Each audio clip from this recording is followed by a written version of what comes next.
Speaking of water, Yeah. like my sequitur. Give it to me. One of the last things I want to get into is the data centers. Oh yes. I know you've probably I've deep dived on this. Yes. got into some of this and stuff. I have a friend. He's a gym member and he works for Dominion Energy. Okay. If you're from the state of South Carolina, you remember that Dominion Energy tried to stand up a nuclear facility that there's all kinds of bullshit. Corruption and just lack of ability and all kinds of shit going on with that. Anyway, that's old news. But he was specifically talking about solar, because solar in our state was a big deal a few years ago, and how it's kind of a problem because there's really no way for the solar energy that people kind of they put on their houses. They use it. But then, they're not using it at night because they don't typically have ways to store it. But the energy companies don't really have a way to receive the energy. Yeah. So you're just kind of like not consuming as much whenever you're using your solar energy. And that's just kind of how it goes. But that's what we're talking about. But what we got into from there was talking about how data centers, and there's different types of data centers. Yes.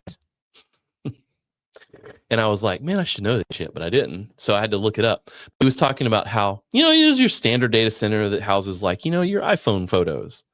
And it's kind of like a thing and it's just there or whatever. Yep. But then there's the processing data centers that AI uses that consume, in many cases, more energy than the small town that it's in even produces. 100%. Consuming more water than the town that it is set up in even has. Because they have to cool the service. Yeah, so people in their homes are like trying to turn the water on and the water's not coming out. Like it's bullshit like that. Or the water's been contaminated, et cetera, et cetera, et cetera. Or slower. And his thing was he's like an accountant or some shit. But he's like, I don't know how data centers are how energy production in this country can even keep up with it.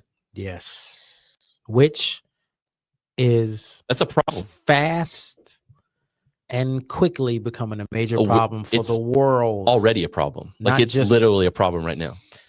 Because it's regulation. It's one of the things that tech companies do not talk about. All tech companies have data centers. All of them. Microsoft, OpenAI. Yeah, it's all Google. Yeah. Because the cloud information. Where do you think the cloud lives? Where do you think the cloud lives? It ain't a cloud, man. It ain't a cloud. It's that somebody warehouse eating up all your energy and water. Somebody else has a hard drive with your shit on it, and they called it the cloud. We got 12 of them, but yeah, it's all it is. Yeah, and it has to be stored somewhere. And in order for the cloud or any of these services to operate in real time, they have to be fast. Oh yeah. For sure. Fast requires size and speed. Size and speed require cooling, housing, temperature control, and build actual functional buildings, which is the part that a government should be responsible for letting the public know when it comes to these systems. When we first found out about the cloud, for instance, we should have, the American public, the world, the global public should have found out simultaneously. In order for the cloud to work, we need bigger, faster data centers also. That's not what we sold. We were all just sold, put it in the cloud. Yeah. Apple was really one of the first. They were. Right? Because they had what do you call it? Your Apple something, I'm sure. iCloud. Yeah, iCloud. Right? iCloud was kind of like the first one, and then it kind of got into Google Drive, and then they kind of went from there. Because I remember back in the days when people were hacking people's clouds for their photo. Remember that? That was a big thing, like way before like Google Drive became a thing. And my stance as someone that is a media educator, I think is really important to have the conversation around when those things happen, the public should be notified of both sides, which is one of the reasons why the free press is so important in this country, right? Because if the manufacturer is not going to tell you, hey, man, we killed 1,000 people this year with the same car that you bought, or we need to build 14 data centers in order for you to use Pilot or Copilot instead of just saying we're going to offer you Copilot for free. Then I think we would be quicker on not only being able to regulate, but also being able to educate the public about how a lot of these systems work, right?